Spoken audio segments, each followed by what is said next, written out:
新北市市区正减停车位，市政府去年开始，把一寡坑咧远的活动中心改造是停车场。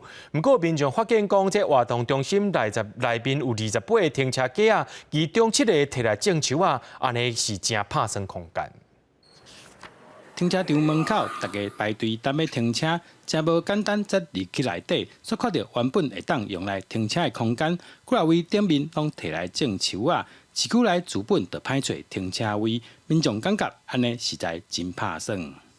不是很好停车倒是真的，因为毕竟是市区嘛。对，好像可以把树移走。因为这边好停就是空间大，然后就重视是人浪费。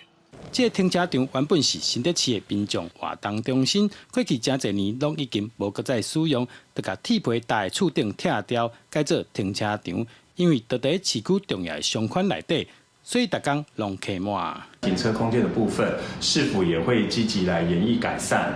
那同时呢，我们规划在7月的时候进场来移植乔木，我们也会来研议改善周边的绿美化的设施，预计可以再增加7个，总计是35个。那我们全案呢，预计是在今年的12月底来完工。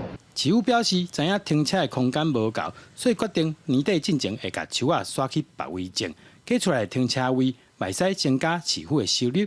若是以每点钟30块来计算，一天7个车位会当收5040块的停车费。一年落来，市府会当增加1839600块的收入，算算的嘛是袂少。记者刘君豪，新竹报道。